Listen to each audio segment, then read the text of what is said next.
감사합니다. 정강희 목사님 나오셔서 전번 주에 이어 이번 주도 생명수가 흐르는 길이라는 제목으로 말씀을 전해 주시겠습니다. 많은 은혜 받기 바랍니다. 할렐루야. 퀴즈 하나 내겠습니다. 성경에 보면은 백인들만 사는 동네가 있는데 고민하지 마세요. 답을 말하겠습니다. 흰놈의 골짜기. 그 흰놈의 골짜기는 흰 사람들만 살고 있는 거예요. 근데 우리 효신교회는 믿음의 골짜기인 것 같아요. 오늘 예배드리는 분위기를 보니까 믿음의 골짜기구나 그런 생각이 드는데, 오늘 또 하나님의 말씀을 들을 때에 그 말씀이 우리 마음의 지성소에서 들려지고, 그리고 그 말씀이 우리의 생각과 마음이 되어서 우리의 삶의 능력이 되기를 축복합니다. 생수가 흐르는 길입니다. 지난주에 생수가 흐르는 교회라고 말씀을 드렸어요. 그곳이 가는 곳마다 살아나고 회복되고 번성하는 놀라운 역사가 일어나는 생수의 길을 오늘 만드는 귀한 시간 되기를 축복합니다. 코로나19로 인해서 세상이 너무나도 암울하다고 생각하는 사람들 많아요. 그러나 여러분, 예수 믿는 사람들은 밝은 미래를 볼 수 있어야 돼요. 왜냐하면 하나님이 살아계시기 때문에. 아멘이죠. 우리 하나님 살아계시고 전능하시고 우리를 사랑하시고, 그리고 그분은 우리 아버지 되시기 때문입니다.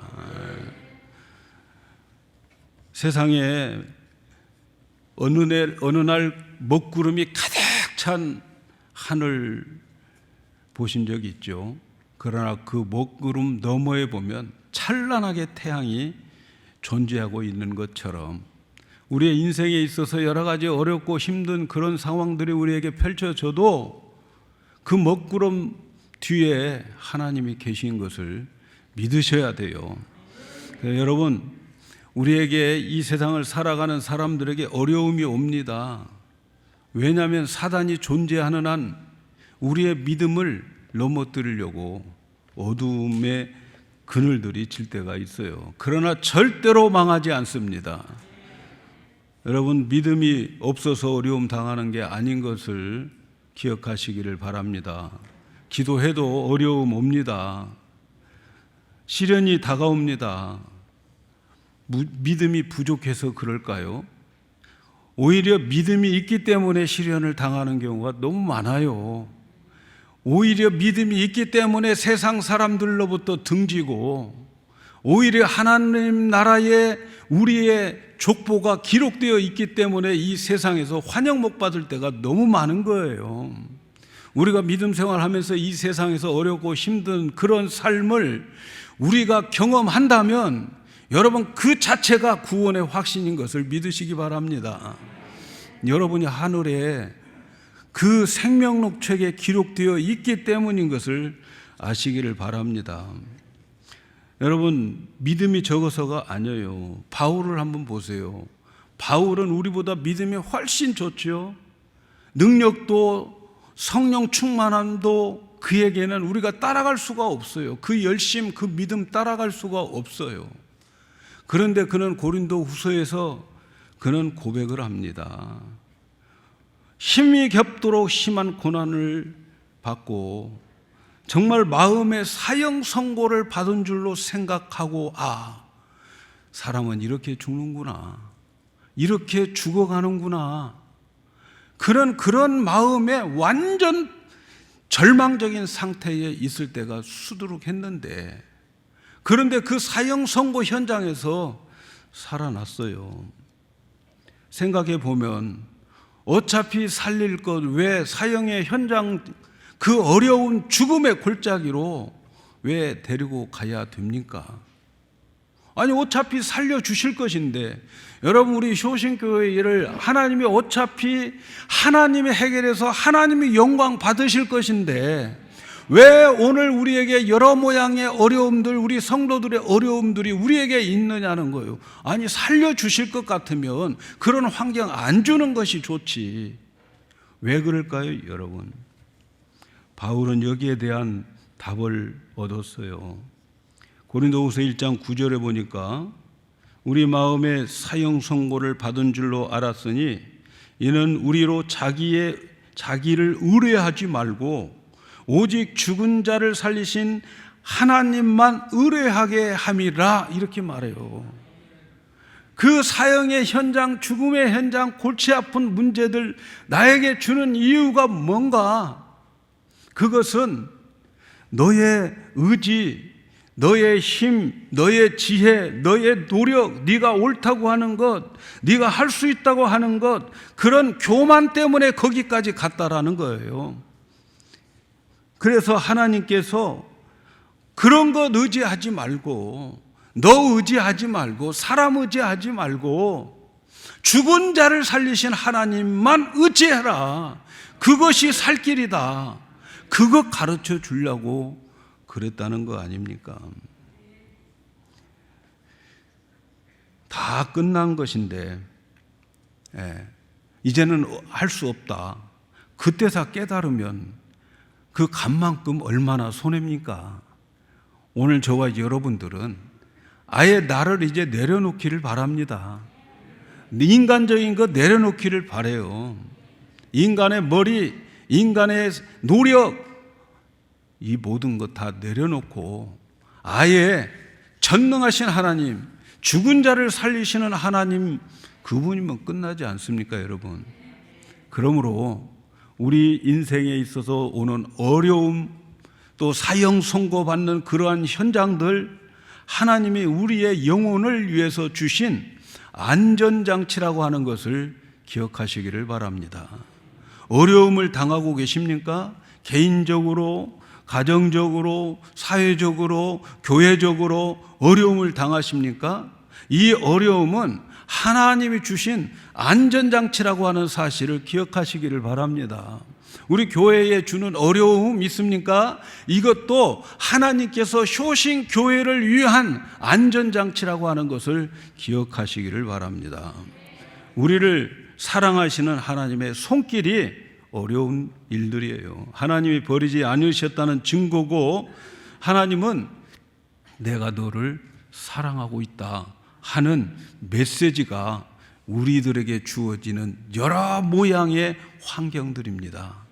그래서 그것을, 환경 탓을 재수없다고 생각하면 안 돼요. 우리 예수 믿는 사람들은 재수없다는 말을 쓰면 안 돼요. 다 하나님의 섭리 가운데 있음을 믿으시기 바랍니다. 바울은 그래서 이것을 깨닫고 난 후에 사방으로 우겨싸움을 당하고, 답답한 일을 당하고, 낙심한 일을 당하고, 박해를 당하고, 거꾸로 뜨림을 당하여도 망하지 않는다, 이렇게 그는 고백합니다. 왜? 그가 믿는 하나님은 죽은 자를 살리시는 하나님이기 때문입니다. 여러분, 기독교는 이 세상에서 살아가는 모든 것들 죽음에서 살려내는 게 기독교입니다. 사회의 바다, 지난주에 말씀드렸죠. 사회의 바다를 살려내는 것이 기독교란 말이죠. 죽음의 상태에서 살아나는 역사가 기독교의 역사인 거예요. 그래서 기독교에서는 거듭남이나 부활이나 회복되는 것이나 또 치유되는 것이나 승리하는 것이나 역전되어지는 것, 이런 것들이 기독교 주제입니다. 주제. 이것이 우리의 주제예요. 성경을 다 읽어보면 그런 내용들이에요. 그런 내용들. 사회바다가 살아났다는 것, 죽음에서 살아났다는 것, 다 사형의 현장에서 살아났다고 하는 것, 그것이 기독교의 역사예요. 그런데 사탄은 끊임없이 생명의 흐름을 막아내는 거죠. 생명수만 닿기만 하면 살아나는데 사탄은 그 생명수의 흐름을 막아버리는 거예요. 그래서 포기하게 만듭니다. 그래서 실망하게 만들어요. 하나님 의지하지 못하게 만들어요. 여러분, 절대로 포기하면 안 돼요. 우리 효신교회는 포기라고 하는 단어를 집에 가서 사전에서 싹 지워버려요. 포기라고 하는 단어 우리 교회는 없습니다. 포기는 김장철에 배추 셀 때만 쓰세요. 포기라고 하는 것 없어.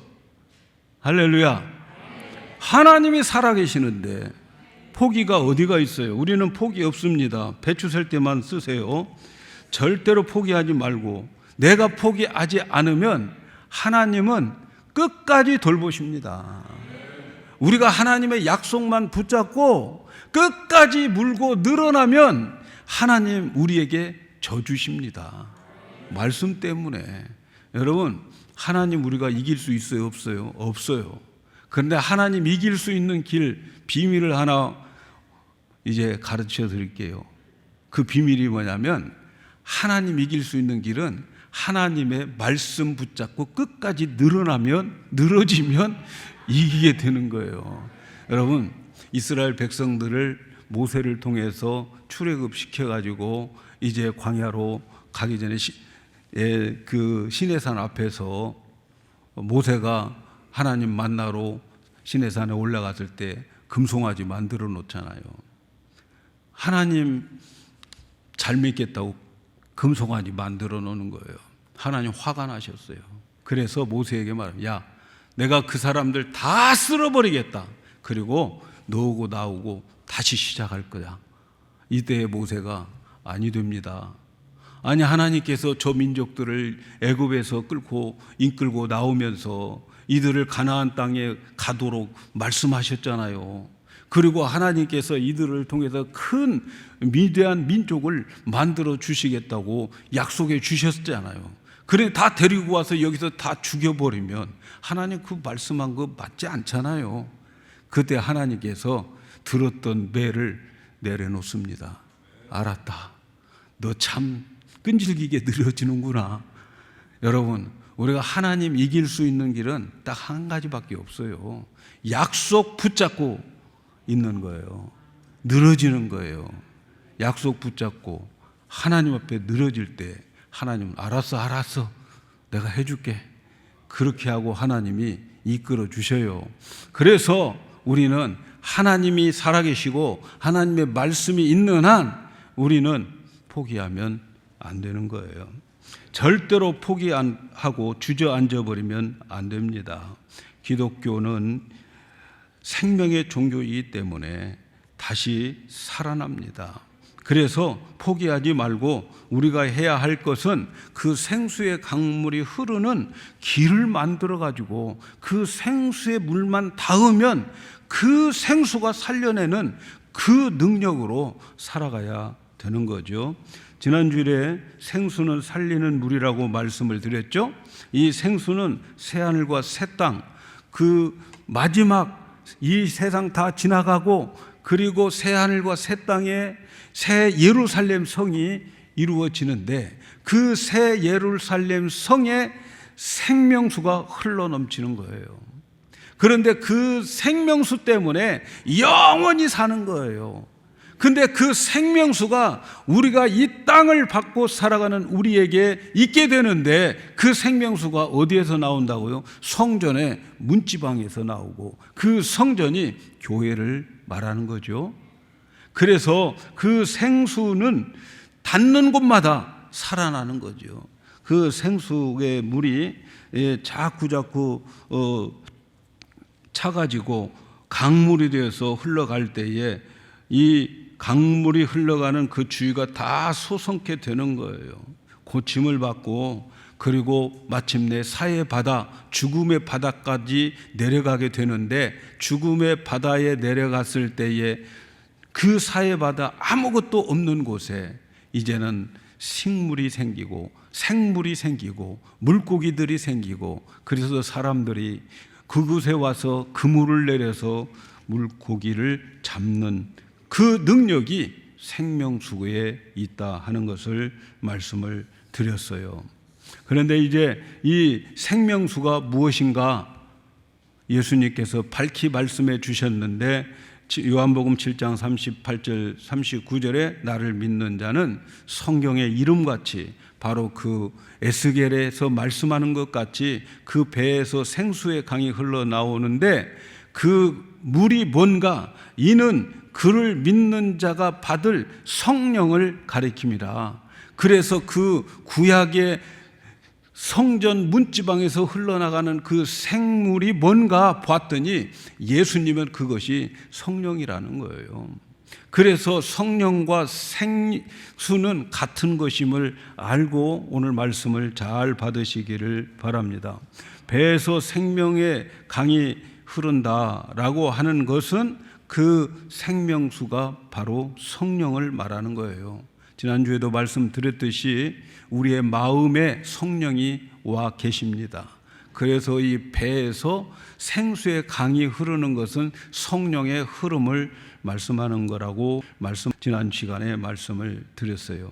그래서 성령의 충만과 생수의 강물이 흐르는 것은 같은 의미라, 같은 표현이라는 것을 아시기를 바랍니다. 그래서 성전에서 나오는 물이 이제는 처음에는 발목 닿고, 그리고 무릎까지 차고, 허리까지 차고, 그리고 나중에는 발이 땅에 닿지 않아요. 물이 너무 많아가지고. 그래서 그 물이 이제 이 사람을 컨트롤하는 거예요. 물이 가는 곳으로 끌려가고 물 위에서 헤엄을 쳐서 다니는 거예요. 저는 우리 효신장로교회가 물 위에서 헤엄치는 성도들이 되기를 축복합니다.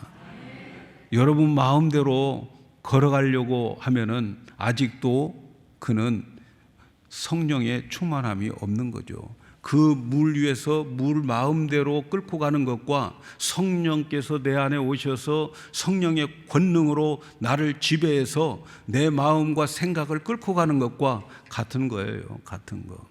신앙생활하면서 제일 어려운 사람이 어떤 사람인가 하면 물이 허리까지 단 사람들이에요. 물이 허리까지 단 사람들의 신앙생활 꽤 많아요. 그렇게 하는 사람들. 그 사람들이 제일 신앙생활하기 힘들다고 하는 거예요. 그 사람들은 물이 허리까지 닿았어요. 발이 닿기 때문에 아직도 자기 마음대로 갈 수 있고 자기 생각대로 갈 수 있는 거예요. 그런데 자기 마음대로 가려고 해도 이 물 때문에 불편해요. 그래서 신앙생활이 불편한 거예요. 불편한 거. 예? 미지근하게 되는 거죠. 신앙생활 하는데 힘들다? 그거 아직도 그 사람은 물이 아직도 헤엄칠 만큼 차지 않았기 때문에 그러는 거예요. 여러분 오늘 여기 오시니라고 마음속에서 많은 싸움하고 오셨습니까? 갈까 말까? 그분들은 허리까지 찬 사람이 아닌가 생각해요. 그런데 당연히 나도 모르는 사이에 옷 갈아입고 또 화장하고 교회로 가는 차를 타고 있다고 한다면 이 사람들은 물이 헤엄칠 만큼 그렇게 쌓여 있는 사람이라고 생각하면 되는 거죠. 자, 이렇게 성령인 생수가 흘러 넘치면 우리는 살아납니다. 성령 충만은 여러분 우리의 의지로 성령 충만되는 게 아니에요. 여기 계신 모든 분들이 다 성령 충만하고 싶잖아요. 내가 성령 충만하고 싶다고 해서 성령 충만한 게 아니에요. 우리의 능력으로 물을 흘러가게 할 수가 없는 거지요. 하나님이 허락해 주셔야 되고 성령 충만은 하나님의 주권적인 하나님 능력이죠. 그래서 하나님이 허락해 주셔야 돼요. 자, 그렇다면 이 생명수가 흘러 넘칠 때까지 우리 그냥 가만히 앉아서 성령 충만을 받을 때까지 기다려야 할까? 예? 성령 충만 주세요. 그러면 제가 나가서 전도하겠습니다. 성령 충만 주세요. 그러면 내가 가서 선교하겠습니다. 여러분, 그렇게 기도하고만 있으면 성령 충만할까요? 그 기도하다가 인생 종치게 되는 거예요. 성령 충만 받지도 못하고 내 평생 그 기도하다가 끝나는 거예요. 성경에 보니까 이 성령 충만할 수 있는 그러한 어떤 자발적인 행동과 그 자발적인 모습이 나타나는 것을 보게 돼요. 어떤 개인적으로 혹은 공동체에서 어떤 행동과 책임이 있을 때에 거기에 보니까 생명수가 흐르도록 우리가 가는 길을 생명수의 길을 만든다고 말씀하고 있어요. 오늘 말씀을 잘 들으시면서 여러분, 생명수인 성령이 충만하게 있고 그 성령의 그 수로가 만들어지길 바랍니다. 생명수의 수로가 만들어져서 살아나고 고침받고 번성되어지는 여러분이 되기를 축복합니다. 오늘 말씀에 두 가지를 말씀을 드리려고 합니다. 첫째는 어떨 때에 생명수가 흐르는 길이 되는가? 찬양할 때입니다. 찬양할 때. 오늘 말씀 역대하 5장 1절에 보면 솔로몬이 여호와의 전을 위하여 만드는 모든 것을 마친지라. 이제 성전이 지어졌어요. 지금 성전이 지어졌어요. 옛날 구약에는 하나님은 손으로 지은 집에 거하셨죠. 성전에 거하셨어요. 그러나 예수님이 오시고 예수님이 승천하시고 난 다음에는 하나님은 이제 손으로 지은 집에 거하지 않아요. 그럼 어디 계실까? 디모데전서 3장 15절에 보니까 만일 너희가 지체하면 너희로 하나님의 집에서 어떻게 행해야 할 것을 알게 하려 함이니 이 집은 하나님 집이에요. 이 하나님의 집은 살아계신 하나님의 교회요, 진리의 기둥과 터라. 이 집은 어디라고요? 살아계신 하나님의 교회라는 거죠. 오늘 여기에 우리 하나님 함께 계심을 믿으십니까? 오늘 우리 교회가 하나님의 집인 것을 믿으십니까? 구약에는 손으로 지은 집에 계셨는데 신약에는 성도들 여러분을 성전 삼고 그리고 모이게 해서 회중교회로 만들어서 이곳을 하나님의 집으로 하나님께서 삼으시겠다는 거예요. 그래서 오늘 말씀을 보면은 이 성전 안에서 어떻게 하나님의 성령이 가득하게 되었는가를 말씀하는데 오늘 말씀에 이 성령이 가득한 그것은 생수의 길이 거기에 있다는 거예요. 그래서 역대하 5장 13절 말씀을 중심으로 말씀을 드리겠는데 13절에 보니까 나팔 부는 자와 노래하는 자가 일제히 소리를 발하여 여호와를 찬송하며 감사하는데 나팔 불고 재금치고 모든 악기를 울리며 소리를 높여 여호와를 찬송하여 가로되 선하시도다 그 자비하심이 영원히 있도다 하며 그때에 여호와의 전에 구름이 가득하더라. 어느 때에 하나님께 온 악기와 목소리를 동원해서 하나님을 찬양할 때에 여호와의 구름이 성전에 가득해서 제사장들이 그 구름 때문에 할례를 못하더라는 거죠. 그 구름이 가득 차 있다 하는 그 구름, 구약 성경에서 구름은 성령을 가리키는 거예요. 그래서 여러분 이스라엘 백성들에게 구름 기둥, 불 기둥 그게 다 성령을 가리키는 거예요. 성령. 그래서 성전 안에 구름 기둥 구름으로 가득 찼다고 하는 이 말은 성령을 말하는 것이고 그 성령은 곧 생수를 말하는 거죠. 근데 어떻게 이 생수가 넘쳤느냐? 어떻게 해요? 찬양으로 넘쳤다 하는 거죠. 우리 하나님은 찬양을 좋아하셔요.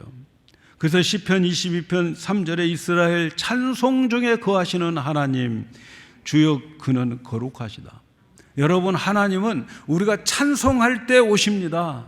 성가대 찬양이 그냥 찬양이 아니에요. 이 찬양할 때에 하나님이 생명수를 우리에게 넘쳐 흐름의 그 흐름을 허락하시는 거예요.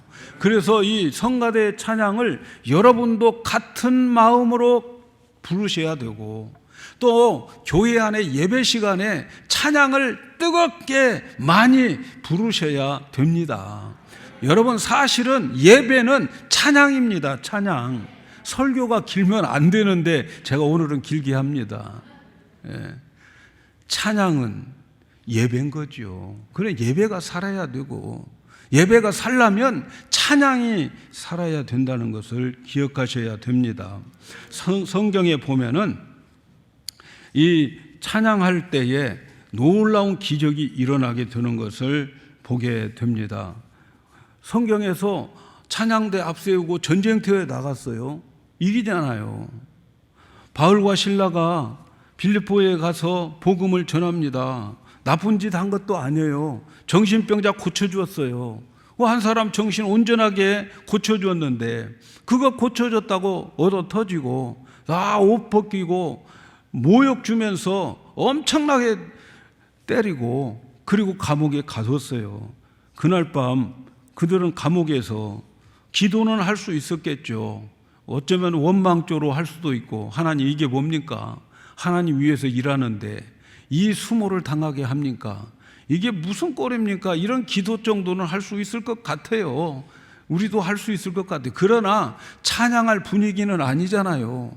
우리가 뭐 잘못한 게 뭐 있어? 하나님 그때 함께 해주시지 아니하시고 그때는 놔두고 결국 우리가 감옥에 이렇게 쇠고랑에 차여서 갇히게 되었는데 이게 뭡니까? 그래서 찬양 안 나올 수 있어요.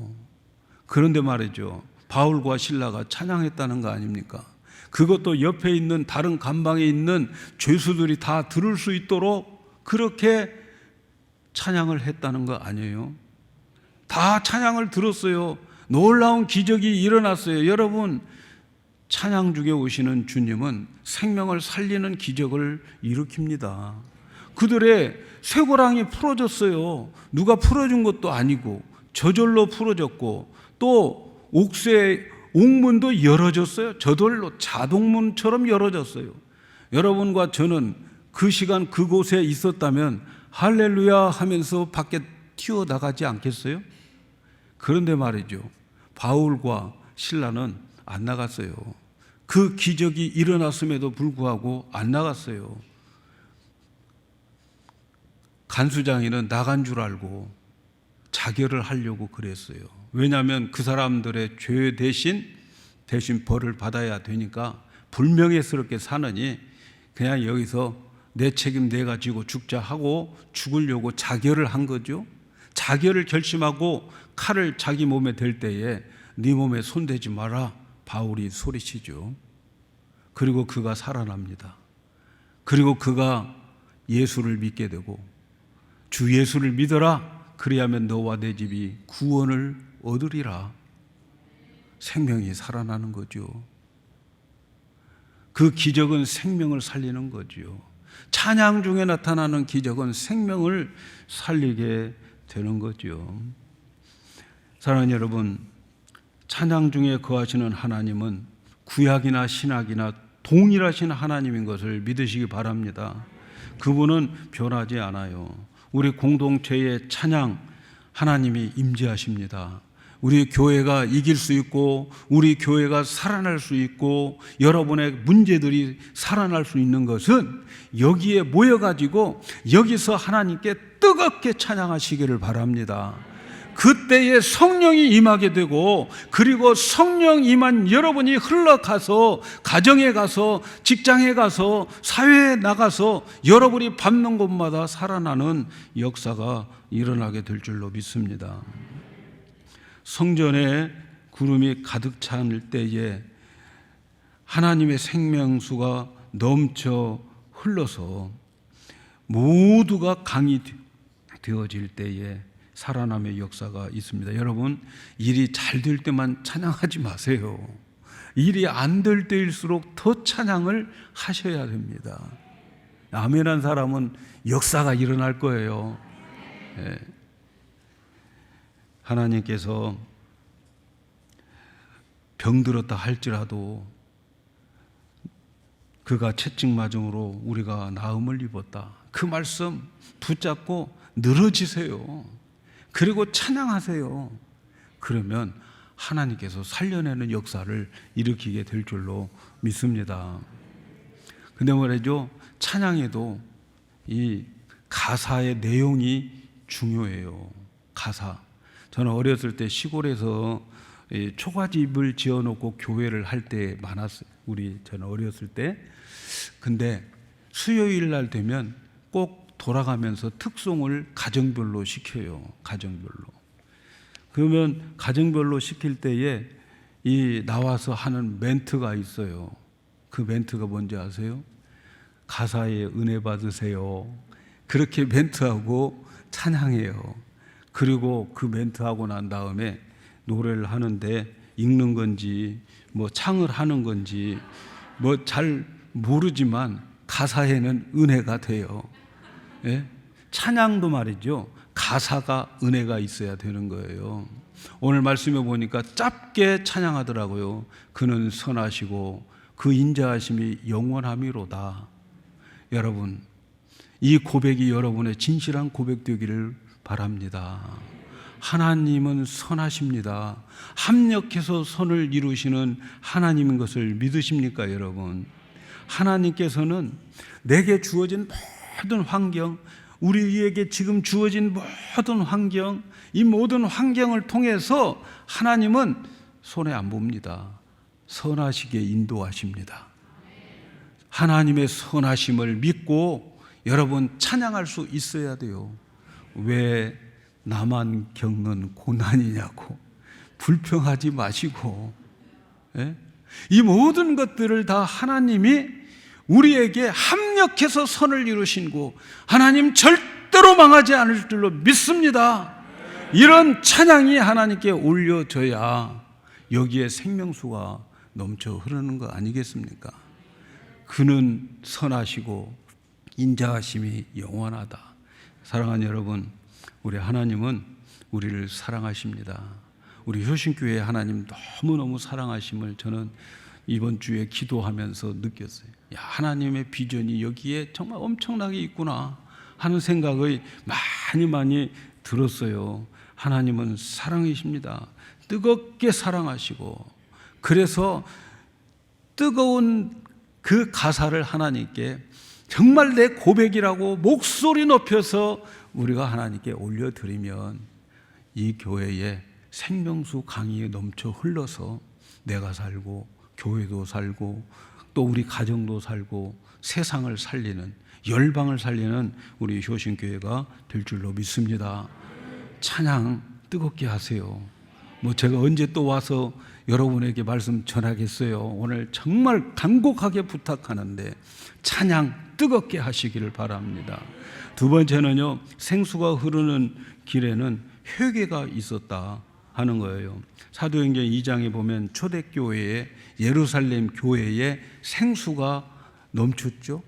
성령이 오순절 다락방에 넘쳤죠. 그때에 사람들이 성령 충만함을 받고 나니까 다들 변했어요. 제정신같이 안 보이는 거예요. 여러분, 예수 믿는 사람 성령 충만하면 세상에 나가면 제정신으로 안 봐요. 그러니까 다 저 사람들 세술에 취했다 그렇게 말하는 거죠. 세술이라고 하는 것은 아주 값싼 술을 말하는 거예요. 막걸리 같은 거 드셔보셨죠? 안 드셔보셨구나. 그 막걸리 같은 거, 그런 거 먹고 다들 취했다고 조롱하고 다니는 거예요. 이때에 베드로가 앞에 나서서 설교를 하는 거예요. 여러분, 지금 시간이 몇 시인데, 지금이 아침 9시인데 9시부터 해장국 술을 먹고 다 이 사람들을 먹었겠냔 말이에요.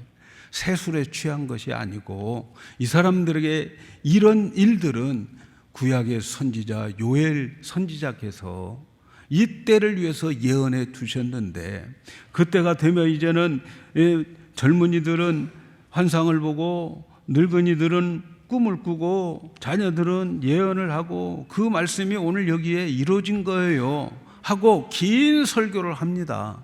그 설교를 들었던 사람 중에서 감동받은 사람들 중에 어떤 사람들이, 형제여, 우리가 그러면 어떻게 하면 되겠소? 우리가 어찌할꼬 하는 자들이 생겼어요. 그때 베드로가, 사도행전 2장 38절에 베드로가 가로되 너희가 회개하여 각각 예수 그리스도의 이름으로 세례를 받고 죄사함을 얻으라. 그리하면 성령을 선물로 받으리라. 회개하면 성령을 선물로 받겠다는 거예요. 여러분, 생명수가 흐르는 길이 바로 여기에 있습니다. 회개하는 그곳에 바로 생명수가 흘러가는 수로가 된다는 사실을 믿으시기를 바랍니다. 여러분, 생명수가 흐르면 살아나고 회복되고 번성된다는 것 아시죠? 그런데 이 생명수는 회개하는 곳에 생명수의 수로를 삼고 그곳으로 생명수가 흘러가게 되는 거죠. 성령이 임하기 전에 말이죠, 가장 먼저 우리들에게 나타나는 현상 중에 하나가 뭐냐면 죄에 대한 깨달음을 먼저 줘요. 죄에 대해서 우리가 신앙생활을 하면서 성령에 대한 찔림이 없을 때는 죄에 대한 자각이 없어요. 보통 때는 죄에 대한 자각이 없어요. 그런데 어느 날 성령이 강하게 역사하고자 할 때에는 죄가 그동안에 죄가 아닌 줄 알았던 그런 것들이, 그동안 저질렀던 자신의 죄악성과 제멋대로 살아온 것과 무지하게 살아온 것과 교만하고 그리고 진실하지 않았던 것들이 깨달아지는 순간이 오게 되고 그것을 체험할 때가 있어요. 이 마음이 와야 되는 거죠. 그런데 이 마음이 매주 오는 게 아니에요. 1년에, 아니 평생에 몇 번 옵니다. 평생에 몇 번. 그 몇 번 중에 하나가 오늘이 되기를 축복합니다. 몇 번 와요. 맨날 오는 게 아니에요. 그 바라기는 오늘 그러한 성령의 역사가 있기를 바라요. 보통 사람들은 정상적으로는 너무나도 무지해서 잘 못 깨달아요. 자기가 옳은 줄 알아요. 그래서 하나님이 어떤 계기를 주셔요. 예를 들면 어떤 상황을 통해서 그 마음을 심령이 가난하게 만들어줘요. 갑자기 사업이 실패하게 된다든가, 우리 교회에 문제가 생긴다든가, 아니면 힘든 병에 걸린다든가, 수개월 동안 정신적인 번민을 하게 된다든가, 이런 어떤 상황이 나에게 벌어지게 되는 거예요. 이러다가 어느 날 성령께서 마음에 강하게 역사하시면 자신이 얼마나 악한 사람이며 하나님을 대적하고 하나님이 싫어하는 일들을 얼마나 했는지 절실하게 깨닫게 되는 거예요. 이때에는 자신이 완전히 하나님 앞에 그 진노하는 재판장 앞에 서 있는 그 모습처럼 자기가 보여서 형제여 내가 어찌할꼬, 그런 때가 있단 말이죠. 그런 때가 있어요. 그리고 그때에 예수님의 십자가를 바라보는 거예요. 예수님의 십자가, 저 십자가가 나의 이 무서운 죄를 해결하였구나. 그래서 십자가가 귀하게 여기고, 그래서 십자가를 귀중하게 여기고, 그래서 십자가에서 죽으신 예수님을 받아들이게 되는 거죠. 그리고 난 다음에 이제는 십자가를 받아들였으니까, 그 마음에 깨끗함을 얻었으니까 거기에 생수의 강물이 흐르게 되는 수로가 되는 거예요. 여러분이 살고 교회가 살고 자녀들이 살려면 여러분 회개의 수로를 만드셔야 돼요. 하나님은 반드시 회개의 기회를 주십니다. 그렇게 마음이 괴롭고 찔리고 감동을 주는 것은 정말 몇 번 안 되지만, 그러나 기회는 반드시 주십니다. 그래서 여기에 민첩해야 돼요. 민첩해야 돼요. 하나님은 민첩한 자를 좋아하셔요. 다니엘을 좋아하는 이유 중에 하나가 민첩했기 때문인 거예요. 그런데 사단이 옆에서 훈수하죠. 아니야, 괜찮아. 다 그렇게 살아. 너만 그런 게 아니야. 그래서 회개할 기회를 뺏어가게 만드는 거죠. 그러나 여러분, 회개하는 자는 형통함을 얻습니다. 성경은 말합니다. 잠언 28장 13절에 자기의 죄를 숨기는 자는 형통치 못하나 죄를 자복하고 버리는 자는 불쌍히 여김을 받으리라. 회개할 때 형통해요. 여러분, 내 마음대로 잘 안 되는 분들이 계십니까? 회개의 영을 받으셔야 돼요. 모든 것이 살아남은 회개에 있습니다. 회개야말로 생명수가 넘쳐 흐르는 길을 만드는 거예요. 그러니까 죄를 회개하면 죄사함을 받고, 죄사함을 받았으니까 거룩하신 성령님이 임하게 되는 거고, 그 성령님이 생수이니까 살아나게 되고 고침받게 되고 번성하게 되는 역사가 일어나게 되는 것입니다. 오늘 이 시간에 회개의 영이 넘치기를 축복합니다. 회개는 정말 힘든 거예요. 일생 동안 살아왔던 길을 돌아선다는 거 쉽지 않아요. 너무 힘들어요. 회개의 영이 있어야 되는 거지요. 죄를 생각이 나면 빨리빨리 회개하셔야 됩니다. 사무엘은 기도하는 것을 쉬는 죄를 짓지 않겠다고 그랬어요. 여러분, 오늘 여러분들은 기도하지 않는 죄가 얼마나 큰지 아십니까? 여러분, 교회를 위해서 얼마나 기도했으며 또 우리 목사님들을 위해서, 장로님들을 위해서 기도는 안 하고 맨날 삿대질만 한 것 없습니까, 여러분?